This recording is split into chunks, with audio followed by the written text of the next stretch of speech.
Patrick Mahomes is basically God playing quarterback. Live! They want it! They want it! And when it's grim, be the Grim Reaper. You go get it. That's the difference here right there, baby. Yeah, we're not having a snowball fight.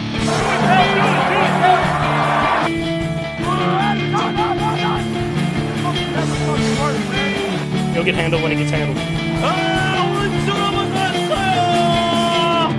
going to try to tickle your tonsils on every play.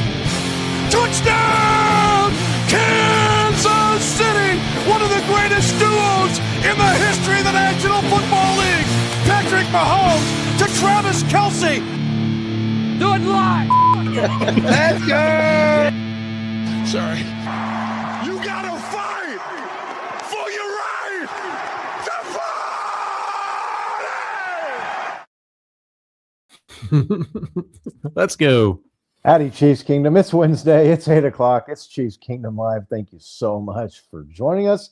If you would, real quick, if you don't mind, before you forget, make sure to click or tap that like and click or tap that subscribe button. Maybe tell a friend, tell a family member, tell some Chiefs fans, help spread the word. We'd sure appreciate that. Got a good show lined up. Took a couple weeks off. Had some birthdays and some people traveling. And so we're back, though. Blockbuster trade, Chiefs and the Rams. Big day to be back. Big day to be back for sure. You know, before we get into it, was watching the intro there and showing the Rashee Rice punting the ball into the end zone, and I was just thinking back real quick to the season, and it was like, man, we got Rice back, and we just absolutely laid one of the biggest beatdowns you've ever seen a team lay on another team in the NFL, history wise. It was just, I mean, they held the Raiders, it was under 100 total yards for the whole game. Yeah. Shut them out, man, and just thought, man, we're back, baby. Here we go. And not so much. They weren't.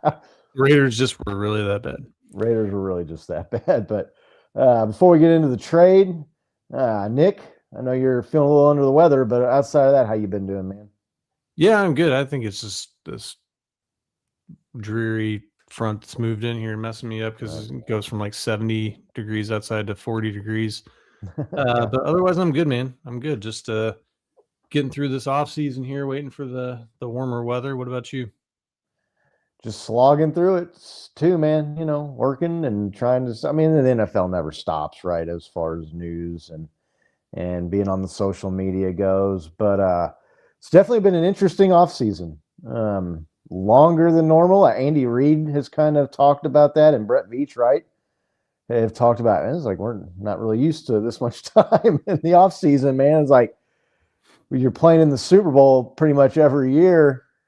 You know, you get done and you're celebrating the Super Bowl, and next thing you know, man, it's the combine, and they're getting scouts and going to Indianapolis. So it's been an interesting offseason for the Chiefs and for us here, but they shook things up today. The big trade with the Los Angeles Rams. Chiefs send Trent McDuffie, all-pro cornerback, fan favorite, by all accounts, terrific teammate, great guy in the community. Maybe Brett Veach's best draft pick. I mean, Nick, were you surprised at all before we kind of give reaction to what we thought about the return and if it was a smart move or not, or the right move, or what we thought the Chiefs, like I said, got back in the trade?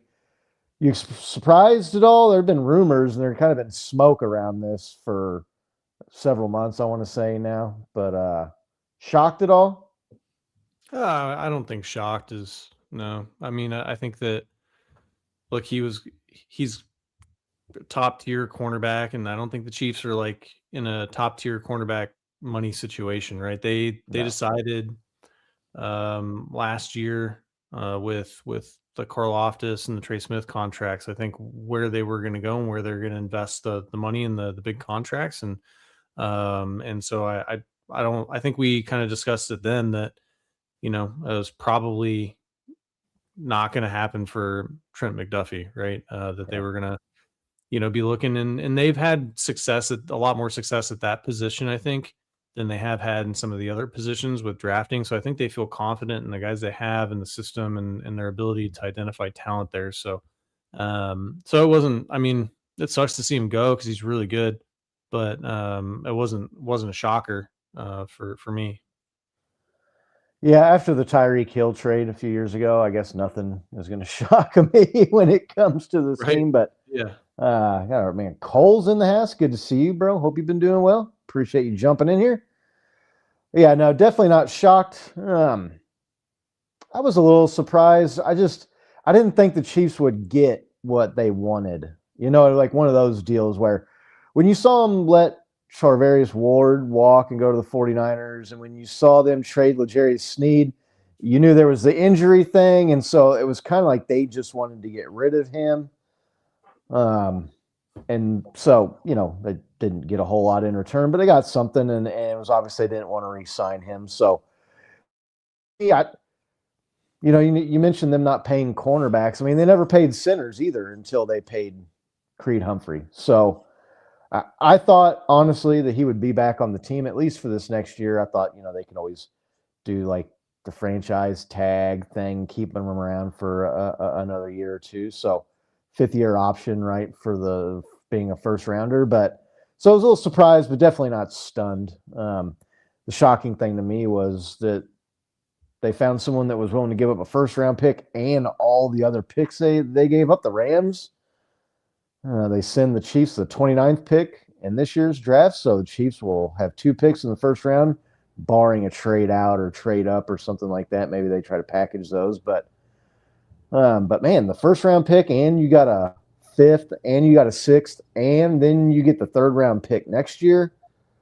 What? How you feeling about what the Chiefs got in return, man? I mean, is that a good haul? They fleeced the Rams pretty even. I mean, I think it's a lot of picks, especially like, you know, the season that McDuffie had last year wasn't like some big blockbuster season out of a cornerback. So I think that they got really good value. I'm not a big, we fleeced them, you know, or, you know, like I don't know. The Rams, it was a hefty haul, but the Rams, like, that's kind of their deal, right? If they know that they've got a player that they want, they're not afraid to give up the draft capital to get them and to pay them. So I think, like, I feel like we got really good value for sure. So I would say that it's, you know, it's more lopsided in the Chiefs' favor than I feel like the Tyreek Hill trade was. So, yeah, you know, Tyreek Hill was corner is like a premium position, but wide receiver is like an offensive skill premium position. Yeah. So, yeah, I mean, not trying to say Trent McDuffie had a bad year last year, but he had a few games where the Cowboys game kind of comes to mind where you kind of saw him getting burned a little bit, and not used to really seeing that out of that guy. I don't want to. Right? I mean, his rookie year, he came in, played really well. I don't know. I can't like evaluate the position well enough to say like whether or not that was his worst year, but I don't think it was his best year either. We've talked about this, the lack of interceptions. I know he forces fumbles, but the lack of interceptions to me, I thought was something that maybe other teams would use to try to maybe downplay what they would give in return. But the Rams really, really liked him. I mean, I think the Chiefs got the better end of the deal. Now, they got to go out and make the picks, right? So, but I mean, even if they blow the picks, I still think like you said, they got good value, right? I mean, you got to hit the picks right if you want the team to get better. But I mean, as far as like what they got in return, I thought it was pretty good. I put together, we did the Chiefs Kingdom Live poll. I don't know if you can get to that fairly quickly here or not, but we kind of wanted to see what Chiefs Kingdom thought. If you were on social media at all today and on the radio, it was a wide range of reactions, everywhere from Brett Veach is a moron, how do you let a guy like that go, to another masterclass trade like the Tyreek Hill one. And this is why he's the best GM and why the Chiefs are going to be set up for stage 2 or part 2 or chapter 2 of the dynasty. So there were some people too in between saying, I think this is a fair trade. Yeah, let's see. I think I got it here. I don't know that. And last time I checked the poll, I mean, there were some people that voted that like the Chiefs didn't get enough. Man, you got 4 picks, including a first rounder, which was basically they picked 29 to get Trent McDuffie in the beginning. Yeah, it was only 7%. Right. Was kind of expecting that bottom one there to be more popular, honestly, from kind of the reactions and stuff we were seeing, the way people were talking about it on the radio. But man, like fair, even, pretty dominant selection there. Does that surprise you at all? No, I mean, like I said, I feel like the Chiefs got a good haul of picks, but it wasn't like the Russell Wilson trade, or it wasn't like the Jalen Ramsey trade where it's like, you get 2 firsts. And I mean, so I feel like it was like still tilted in the Chiefs' favor, but it wasn't like the Russell Wilson thing where it's like, it was like, you could tell that the Seahawks totally fleeced the Broncos on that deal. Yeah, big time. Oh yeah, it's like, we'll give you anything, we'll give you everything, right? Or Mr. Unlimited. Yeah, right. What trade was that? Where it's like, was it the Vikings or somebody traded like every pick that they had? I don't remember. I mean, I can't. I know what you're talking about, but I can't recall the exact trade. Yeah. But. So I mean, I internet culture, I thought that we would have a higher percentage of people saying that we fleeced the Rams, but right. I feel like that's in line with what I was thinking. So yeah, look, I don't see honestly how you could say, definitely not that you didn't get enough. I mean, you got 4 picks, including a first rounder for one guy. So fair, even. Man, like I said, you got 4 back for one guy. And then you factor in too, I mean, the salary cap savings that the Chiefs have got on that. I mean, you're not having to pay Trent McDuffie. There's reports out there that the Rams are going to pay him as like the top paid corner in the NFL possibly, which is a little surprising. I thought maybe the lack of interceptions we were talking about just here a little bit ago, maybe having somewhat of a, I don't want to say disappointing, but down year last year, or maybe having a few games that were uncharacteristic for him, you might see a team like, we're not going to make you the top paid guy, right? Sauce Gardner, Pat Surtain. I feel like there's 2 or 3 guys that are pretty widely viewed is better at the position than him, but it was Ricky Williams. I just looked it up. Sorry, it was going to bug me. The Saints. The Saints traded their entire draft for Ricky Williams. Right. There's also it was the Cowboys, right? That basically built their dynasty in the 90s, traded the running back. Was that Herschel Walker? That was, that's what Laney was talking about. And got like 10 picks back or something like that. And they use that, man. When you look back and look, they got like Emmitt Smith and Troy Aikman, Michael Irvin, a bunch of the guys on the defensive line too. Hey man, no one wants to look at me my ugly face that up close. Good old StreamYard, always keeping it interesting on us. So, but Laney's saying Herschel Walker. I saw there was a comment from our man Big Doug. Yep. No mores. Better Big Doug. Yeah, hoping Big Doug. Shout out to him. Hope you're feeling better. If you're out there in the chat, send Big Doug some positive vibes. He's doing okay. He's all right. But I don't know. It's surprising to me that people like fair, even to me would have been a first and a third, or maybe like a first and maybe even if you want to say the 5th and the 6th, because those are later round draft picks, which we'll kind of talk about here in a second. But when you throw in the 3rd next year, to me, man, like that definitely swings it. Chiefs definitely got the better end of it. Maybe not fleeced. Maybe that's not the right term. Well, the Rams also already hold another first round pick too. So I think that like kind of changes the thinking there. It's not like in the past where they're just like had no picks, right? But Right. Yeah, and they've shown that when they feel like they're close, they'll go all in. They did it a few years ago, right? And cashed it in and won a Super Bowl. What Super Bowl was that? Super Bowl 56? Chiefs won 54, lost 55, yeah, against the Bengals. That was the 18-3 or 21-3 comeback year. Yeah.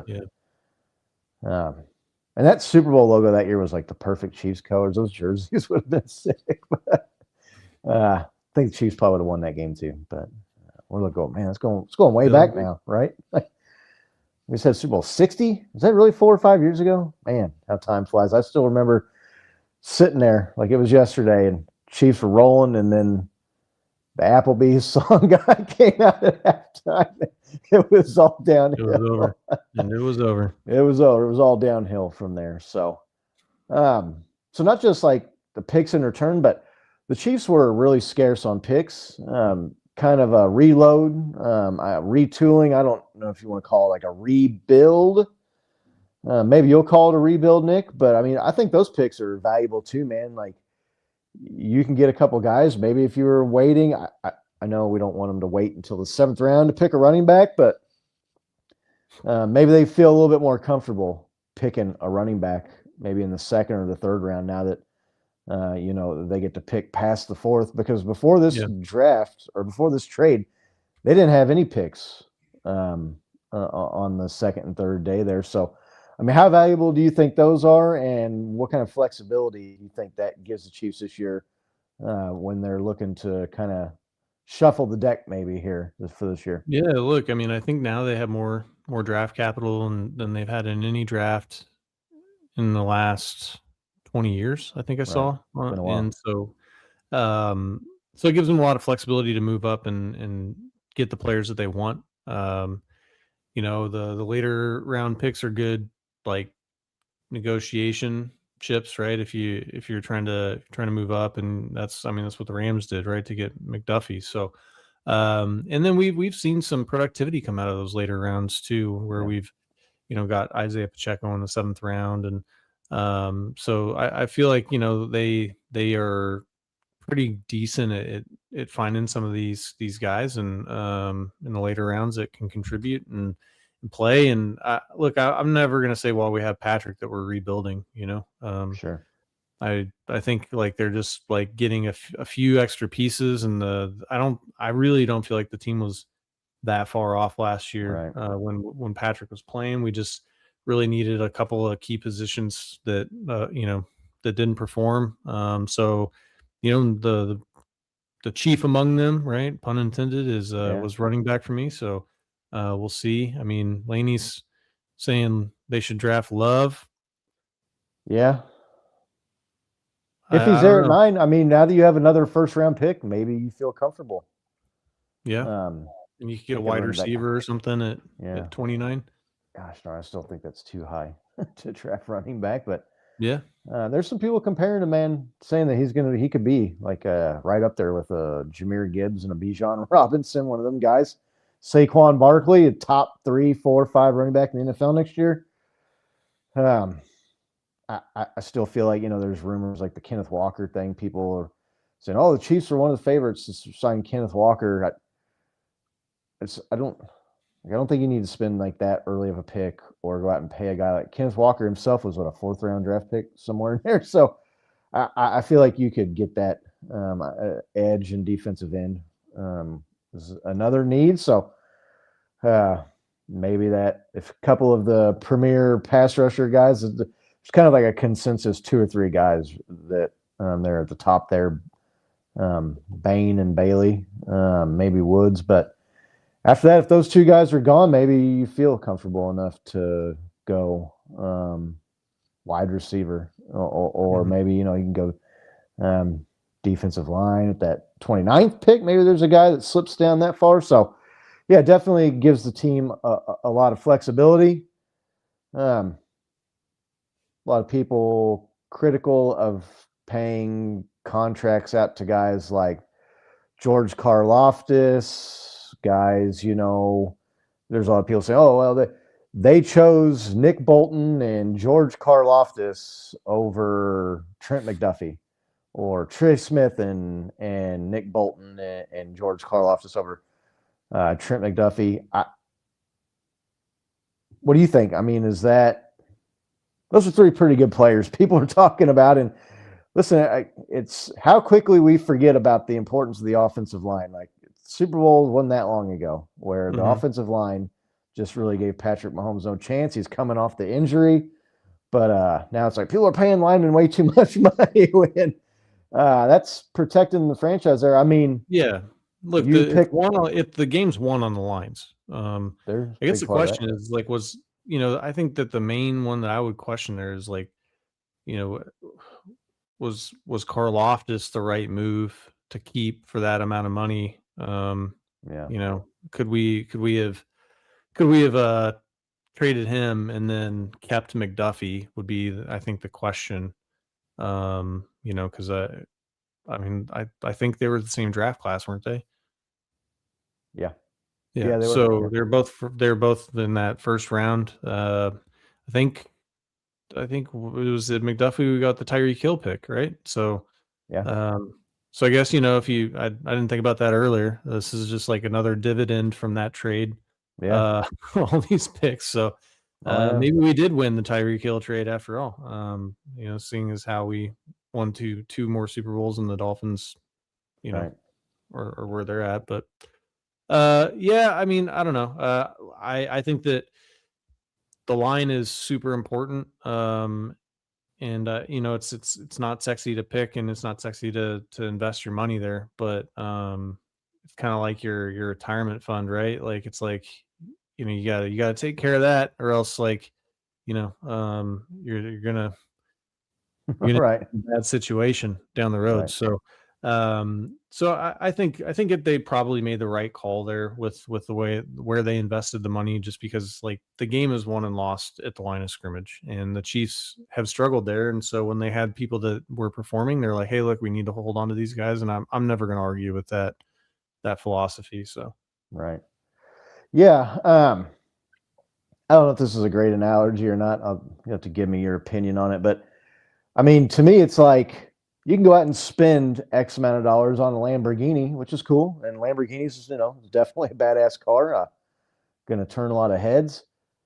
But it'd also be cool to have like a really sweet Corvette and, a badass pickup truck and maybe a street bike too, right? Mm-hmm. Like, right.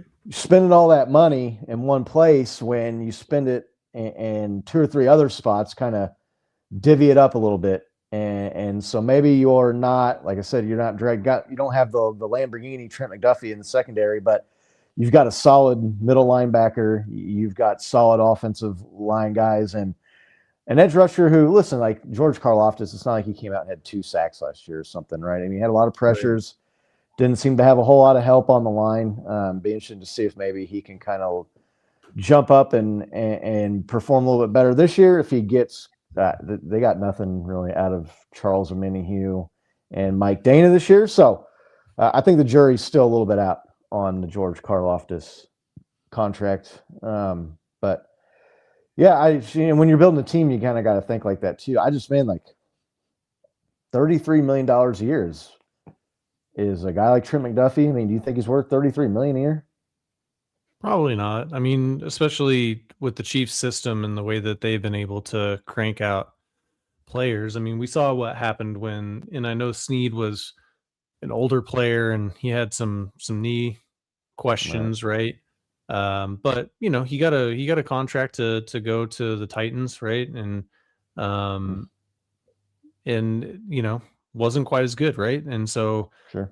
I feel like, given that knowledge and our ability to develop there, like paying $33 million a year is not what the Chiefs should be doing there. The question is like, could they have signed him for less money? Would he have stayed? Or was it just like, no, like I can get the top contract at that position. And so like, that's what I want. If you guys can't do that, then like I need to, go somewhere else. And if that's the case, like he's going, I think that's where he's from, right? Is that area? LA? So good for him. He gets to go home and play for his hometown team.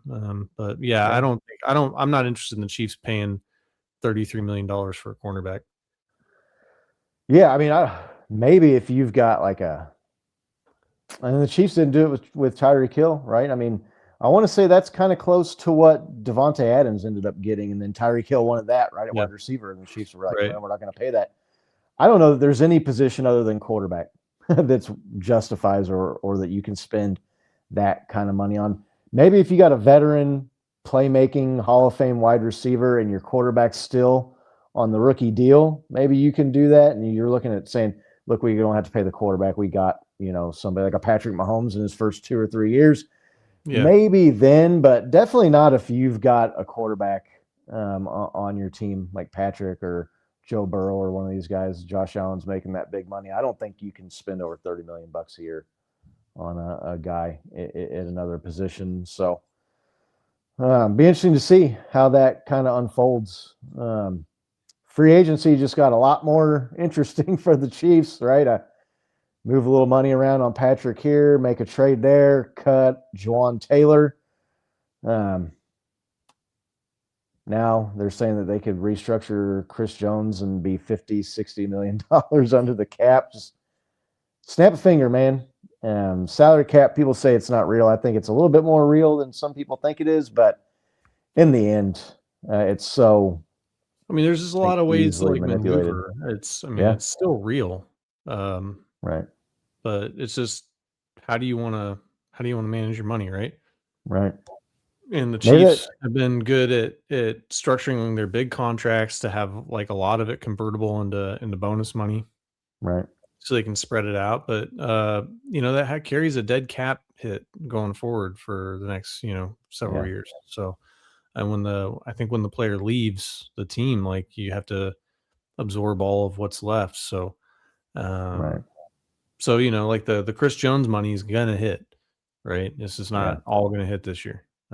So it's going to sting next year. Right. But then again, they could always do something where they say, look, we're going to tear that up and extend you, and we know you're not going to play these last couple of years, but we'll give you a big signing bonus, right? Guaranteed up front. So there's just so many different ways to do that. Right. And, not paying Trent McDuffie. I mean, even if now I can't remember, I don't think they would have had to have franchise tagged him this year. I think they could have used the option on him, but then maybe you get sideways with a guy and then you got a holdout or something here in a year or so. Right. You finally get to the point where he can just leave on his own and you get nothing in return. But the money that frees up and makes available, along with the other maneuvers they've made, maybe you can get a guy or two in free agency now, and that gives you even more flexibility in the draft. Maybe you can go. Probably a pipe dream. It's probably a little bit too expensive. Maybe it's not even worth paying a guy like Trey Hendrickson that much money. But maybe instead of gambling, I know like the draft, some of these top defensive linemen they're thinking aren't going to be there. One of the top guys has got short arms, which has some people concerned. Maybe if you can go out and spend some money now on a defensive lineman in free agency, that just opens up your options even more to get a wide receiver and or running back. Gives you a lot more flexibility when the draft rolls around here in a couple of months. So yeah, definitely an interesting move. I would have traded him too if they were offering. If the Rams offered me, yeah, no, I mean you can't turn that down, right? So, and I think the Chiefs they could have kept him, and then they could have franchise tagged him, but I think the Chiefs have always shown with this regime that like players that have done well and they've done a lot for us and they've kind of kept their nose clean. Trent McDuffie always has seemed like an outstanding individual. Yeah. I think they try to do right by him, Sure. So yeah. Just mentioned, didn't reference at the top, but Juwan Taylor was cut. Best wishes to that guy. I feel like he kind of got like a raw deal with the whole Chris Collinsworth pointing out on, what was that Sunday Night Football game? Yeah. And then he started to get picked on when you watch all these other Lions game. tackles in the league. Yeah, the Lions game. Penalties. He was a solid contributor to the dynasty and back-to-back Super Bowl championships, man. So Yeah. best of luck, best wishes to him. He put out a nice post too. I saw where he was kind of thinking Chiefs Kingdom. So that's just one of those things. It's not personal. That's just a business decision, right? Yeah, I mean, we just, we can't afford 20 million for that spot right now. Right. And yeah, look, Especially not to get 55 penalties. I will say, right. I will say, he definitely got picked on. But he also like failed to adjust once he started getting picked on. So, I mean, he's one of those players that probably like, it's like a Dan Sorensen where like people focus so much on the negatives that like they probably like overlook like some of the positives, right? That they had on the team that they contributed. So I'm not gonna trash the guy now that they've let him go. So best of luck, and I hope he, finds a spot somewhere, and it'd be interesting to see once he's not on the Chiefs, like what that spotlight's what his on him still. penalties looks like, right? So if Yeah. still is getting called that way, or if now that you don't have like the microscope of the media on you, that all of a sudden is like his his false starts go away and his ability to line up seems a lot better. So right.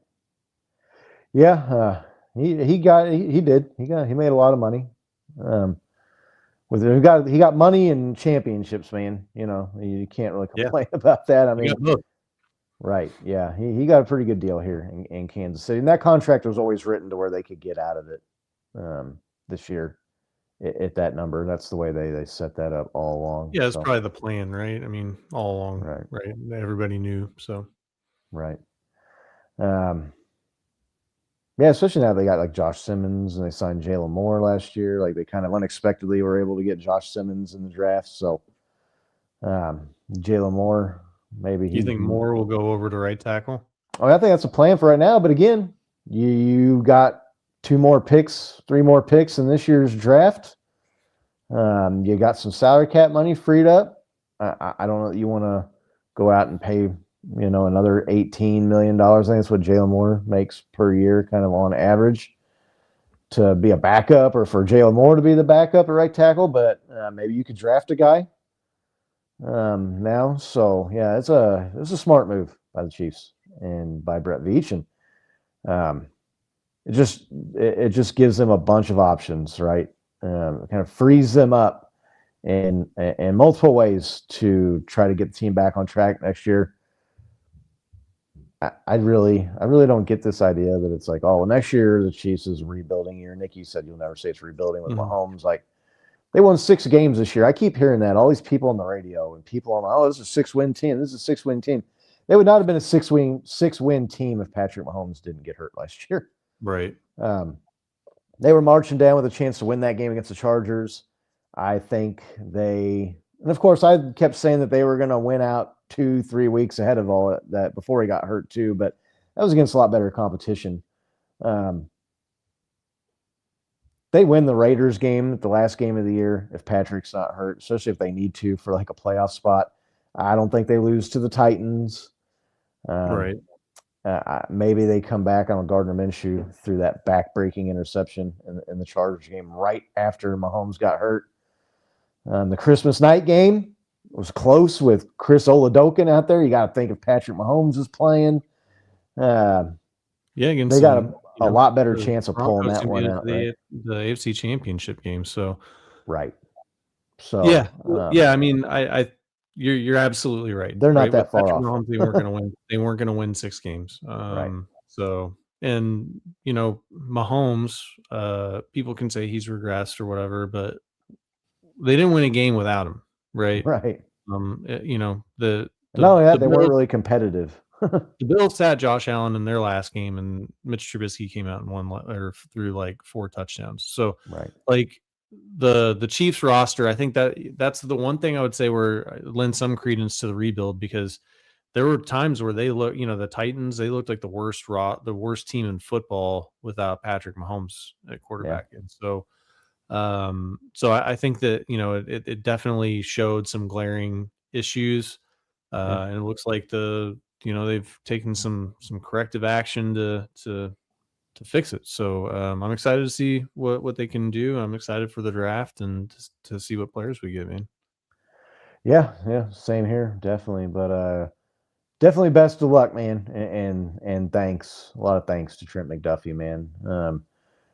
Dude was a solid contributor, man, a key piece in the back-to-back Oh yeah. Super Bowl appearances. I mean, the going back-to-back. I mean, just think to the Well, pass think about breakup, the pass breakup, right? Was that right? Ayuk? Yeah, in the end zone Yeah. in Super Bowl 58 in Vegas. That same game, he came off the corner on that blitz and kind of flustered and forced Brock Purdy to throw it in the dirt when a first down basically seals the game right there for them. Yeah. Yeah, man. Definitely no repeat without Trent McDuffie. So, best wishes, man. Hope he does well. Unless with Chiefs play the Rams next year. So, except for when they play the Chiefs, right? Like, Right. and whatever week that is, they play the Rams next year. And then if the Rams and Chiefs were to face off in the Super Bowl, which I don't know, there might be some sneaky picks for a Chiefs Rams Super Bowl next year. Especially if the Chiefs make some noise here in free agency in a week or two, and then get some highly ranked prospects in the draft, man. They'll be right back up there at the top of the AFC. I'm not a gambler. We don't really bet on sports on this show.